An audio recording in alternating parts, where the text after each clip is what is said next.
Hey, my friend, it is so wonderful to see you. Thank you so much for joining us. My name is Jedley, and this is Reading with Your Kids Rewind, moments worth resharing from the Reading with Your Kids podcast. Today, we're taking a look back at some of our favorite moments with our Dean of all things STEM and STEAM, Jennifer Swanson. Jennifer is an award-winning science author, and she's been a great friend of the show since 2018. The first clip we're going to hear is our Dean of all things STEM and STEAM telling us all about her book, Astronaut Aquanaut, which is also one of the very first Reading with Your Kids certified great reads. This episode was first heard on August 18th of 2018. Right now, here is the Admiral of Adventure, the Dean of all things STEM and STEAM, Jennifer Swanson. On the line with us right now from one of my favorite places in the world, Jacksonville in Florida. Such a really, really cool part of the world. She's the author of a number of great books. We're going to start our conversation about her new book, Astronaut Aquanaut, How Space Science and Sea Science Interact.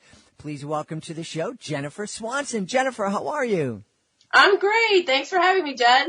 Love having you. One memory I have of Jacksonville that was really, really fun is somebody down there told me that Florida is the only place in the world where the further north you go, the further south you are. Yeah, true. Okay, yes, very true. Which is a cultural reference, and if you don't get it, you don't need to get it. So, Astronaut Aquanaut, what a great title for a kid's book. Thanks. Yeah, it's kind of funny how this book came about. My National Geographic Kids editor and I were just having this conversation, and we were actually talking about another book that I did about space. And my background is I love the ocean.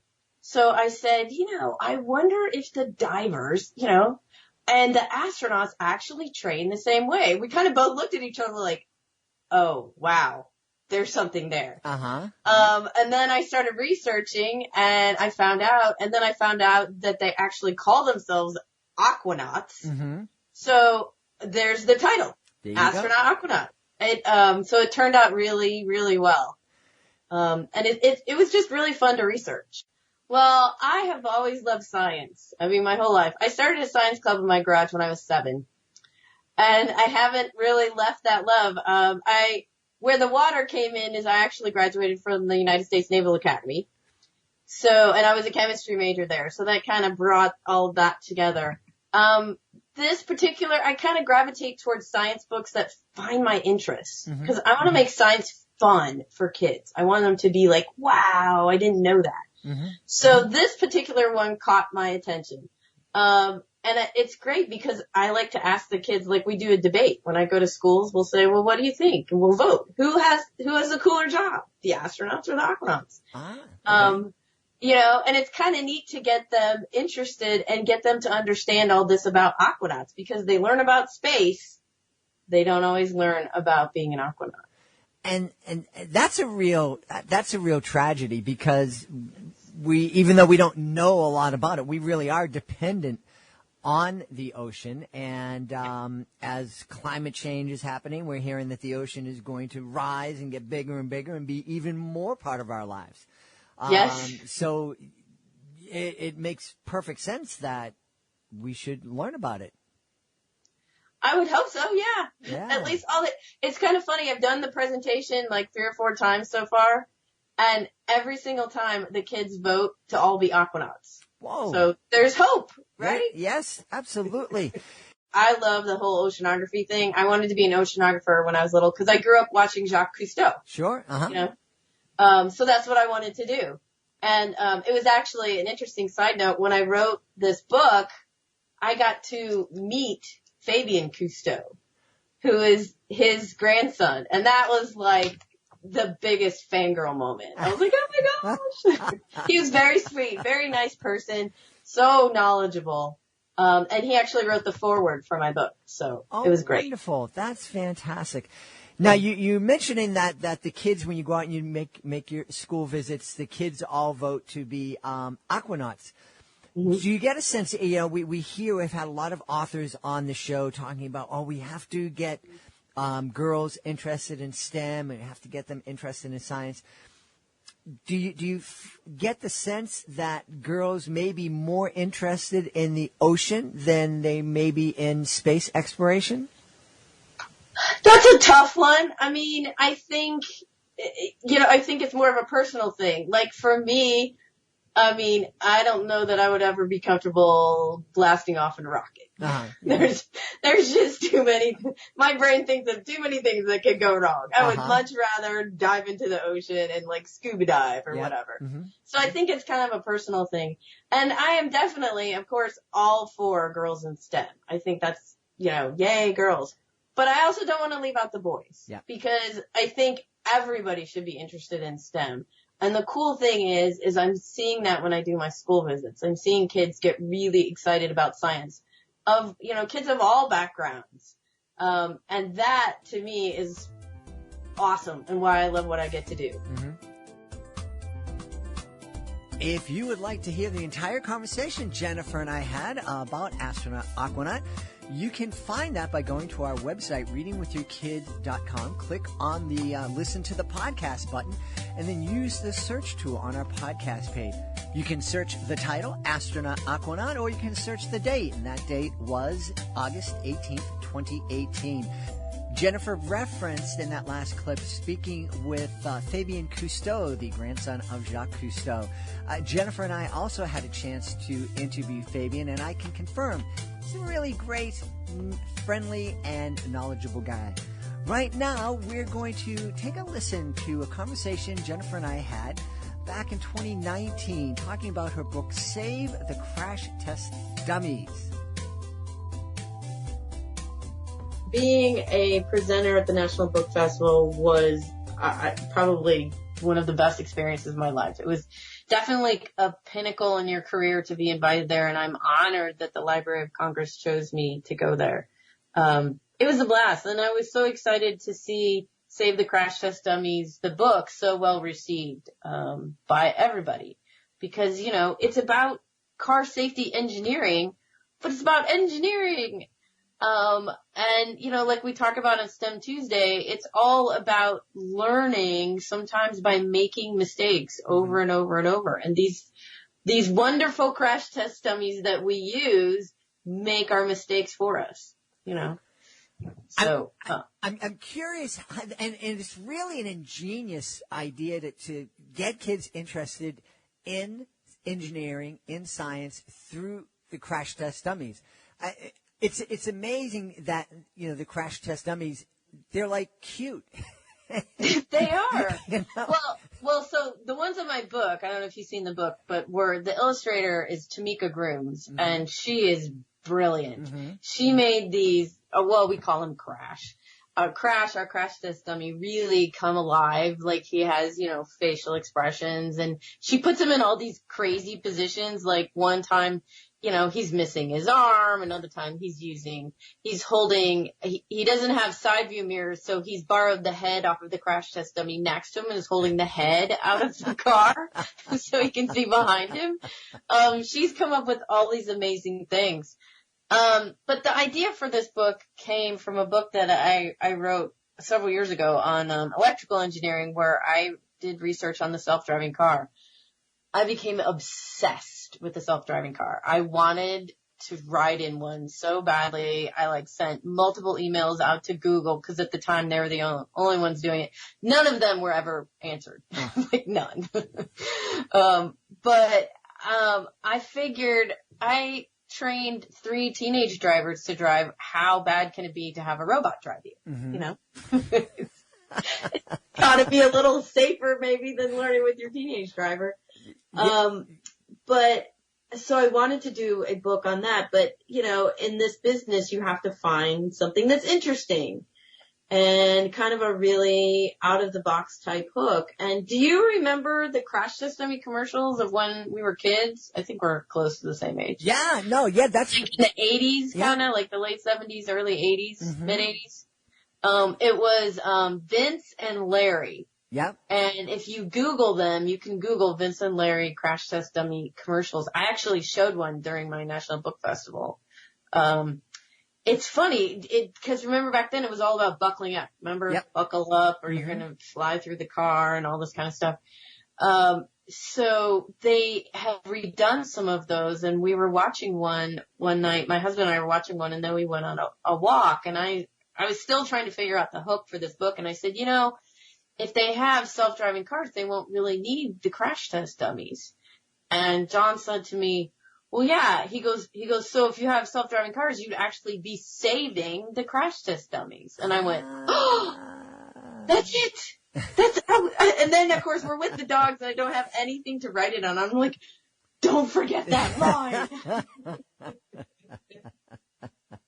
So that's one of the cool things about this book, I think, for kids, especially, is just, it introduces them to really the principles of engineering in a fun way, not a boring way. But, another one that they came up with, some of these ideas, I think it was the Tucker Torpedo. This car was designed when it was in a crash to have its windshield pop out, because they felt at the time that the designer thought, or the engineer thought, you would be safer on the hood of the car than inside it. Well, thank goodness we test ideas like that.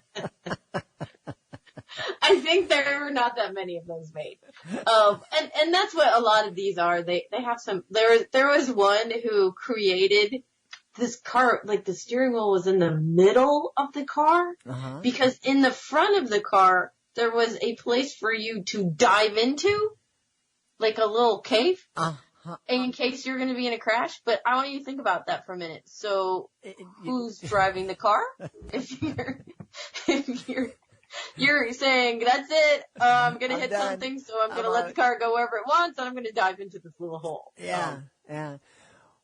Well, and again, that's a great example for kids to understand that, I guess there's no such thing as a bad idea as long as it leads to a better idea.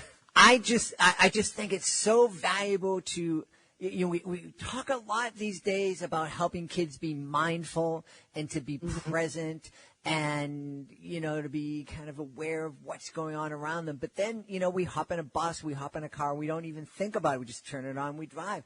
I think be so very helpful for our kids to have a real understanding about what went into making this thing that is taking us from point A to point B. How is it going to keep us safe? How can, who designed it, and how can I get involved in that? Same thing with our phones, with our televisions, with our computers. I just think it's a really great way to open up our kids' minds to the whole world that's around them. Right. And that's when I do my school visits, I talk to kids. I have a presentation that I do that's called Science is All Around You. And, and I have them sit in the room where you are and just look around you and count how many things are because of science. Well, the computer, of course, but how about the chair you're sitting in, or the carpet, or the floor, the walls? I mean, all of that came from science and engineering. The clothes you're wearing, the gel you put in your hair. I mean, it's a really cool thing. And I think if we can make kids more aware of science being everywhere, then maybe they won't be so scared of it. Cause I know some kids think it's scary or it's hard, No, it's just a different way of seeing things. And I see science wherever I go. Yeah. But that's just me. If you're interested in listening to our entire conversation about Save the Crash Test Dummies, go to our website, readingwithyourkids.com, search out Save the Crash Test Dummies. It was first published December 10th, 2019. You can also find the Reading with Your Kids podcast on the iHeartRadio app, on Spotify, Amazon Music, Apple Podcasts, Stitcher Radio, Google Podcasts, Himalaya, Ghana, Podchaser, Podcast Addict. You kind of get where I'm going. Wherever you can find your podcast, you can find the Reading with Your Kids podcast. And you can probably find our episode where Jennifer and I spoke about her book, Beastly Bionics. It was first published June 30th, 2020. When I mean, this just seems like a duh.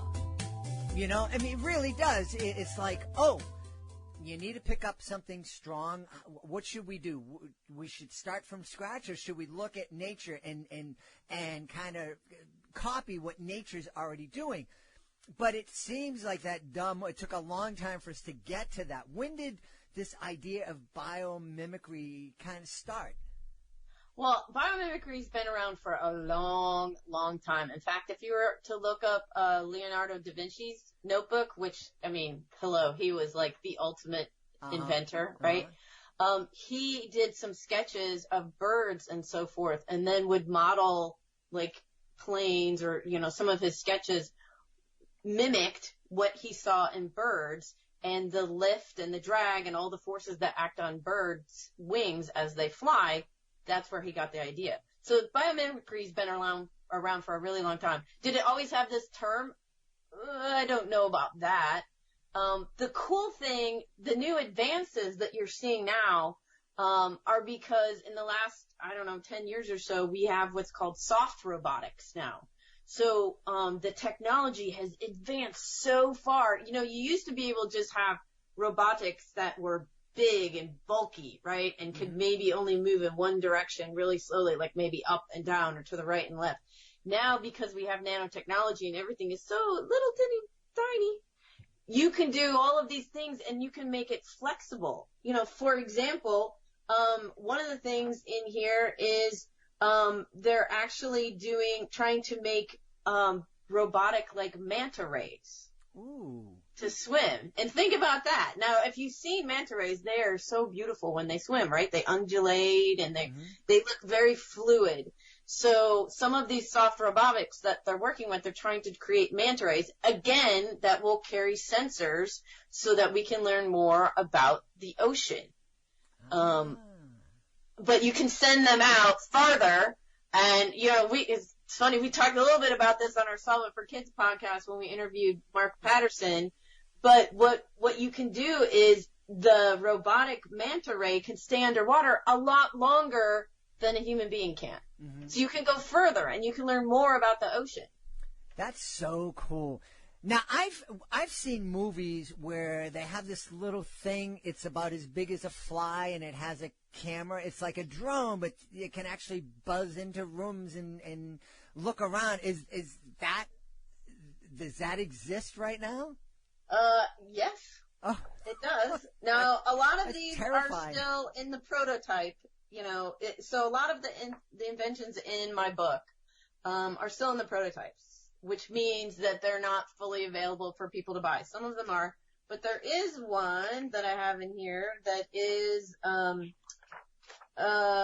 bee. It's a bee Bionics, and that's kind of what they're doing, is trying to make bionic bees. Some of them have cameras on them. Some of them, they're actually trying to figure out if there's a way to use the bionic bees to keep the pollen going, because they're worried about the bee population. So all of these things they can do on the tiny little microscopic level, or else on the big level. That's really, really wild. What was your favorite Beastly Bionic? Oh, I knew you were going to ask me that. Wow. There's so many different ones. Probably the most interesting section that I wasn't aware of, I'll put it this way, was that they're actually using, biomimicry to help repair, hearts, and to create bandages that would go, like, say you have to have open heart surgery. Instead of using stitches or something, they're creating these repair things on, let's see, they're using, where is it? They're using these slug bandages. They're based on slugs. So slugs, you think of slugs and you're like, ew, right? But slugs leave a slimy film, and they also have these things that can attach. So it's a way to secure the heart or a muscle, or you can use it on the outside of your skin to close over, an open wound. And these are the type of things that they're basing it on is slugs. Now, it's not going to have all the slimy, guppy stuff, right? It's just going to have the little tiny tentacles that attach to the skin. And that's better for you ultimately than having stitches. So, I think if you are interested at all in finding out what's going on in your own backyard and maybe turning that into something scientific, that this might be a good book for you. Yeah, and what a great book, especially now where, we're reopening the country slowly and in phases, and we don't know if everything's going to be reopened right away, and people aren't traveling yet, and maybe we're going to have to kind of pull back a little bit. I mean, the point is that we're still going to be spending a lot of time at home, and we're going to be spending a lot of time together. And what a great book to kind of come together and to really help us look at the world, our immediate world around us, in a really different way. Yeah, exactly. And I mean, you can, if you don't have a backyard, then just look out your window. There's animals out there. Mm-hmm. You might see squirrels. Of course, you're going to see birds. You might see, hopefully not, but maybe you see termites. Oh.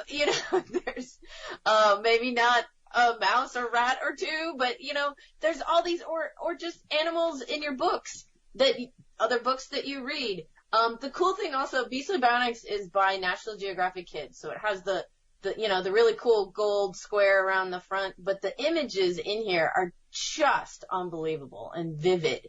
And it's set up so this book could be read, you could flip through each spread, or each, open 2 pages is one creation. So you can read it all the way through. You can just flip through it and see what you want. But I challenge all of you guys to go out and make your own. Come up with your own design. And you can always email it to me through my website, jenniferswansonbooks.com. I would love to see some of the designs that you come up with, your own biomimetic creatures or robots, how you think you can help save the world. That would be amazing.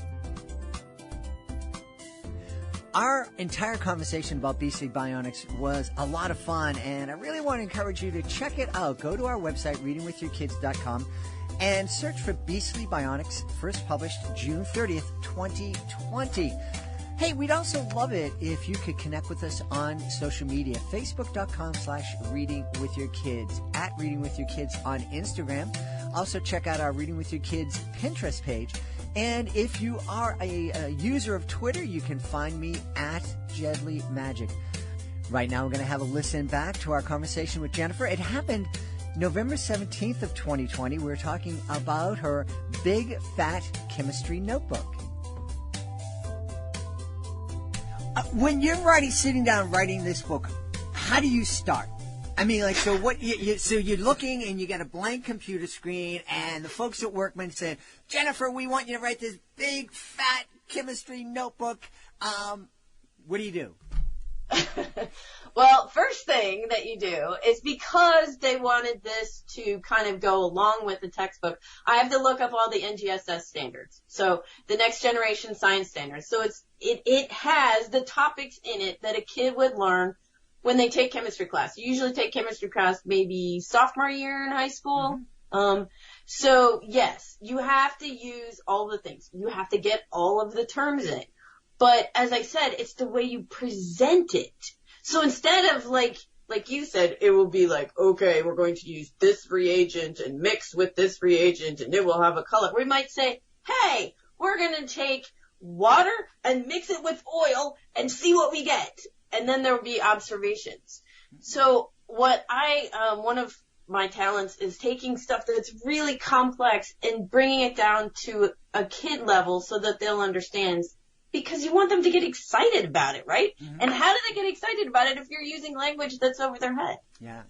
Well, that's one. I can attest to the fact that Jennifer's really good at that, because, I might as well be in 3rd grade when it comes to a lot of these STEM things, and she's really helped me be able to speak to these amazing scientists on the Solver for Kids podcast. So, yeah, Jennifer is number 1 at this. Well, and part of the reason why I can do that, is because I imagine myself being like 9 or 10. So for me, I mean, I'm still way older than that, and my curiosity is through the roof. But I imagine kids at that age having all of these questions, because I know I did. So when I approach a topic like this, I think, okay, so if I just go straight on, what would I want to know if I were a kid?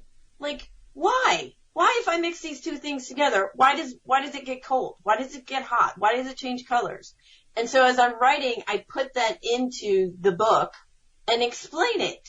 Or I'll do it off on the side, like my Astronaut Aquanaut book, which we've talked about before. I asked astronauts, like I think we interviewed Katie Coleman. We were like, how do you sleep, right, in space? And I mean, that's something I want to know, but it's also something a 9 or 10-year-old or 11, 12-year-old kid would want to know. So that's what I try to do when I write my books. Think like a kid. Yeah. I'm wondering, you have this really interesting career. You're a naval officer, and, we really appreciate you serving. How did you get into writing kids' books? Well, I started writing when I was 5. I was that kid who, for show and tell every week, wrote a little story and drew a picture, stick figures. So I was that kid, and most of my pictures were about my dog. My dog went outside today. The end, right?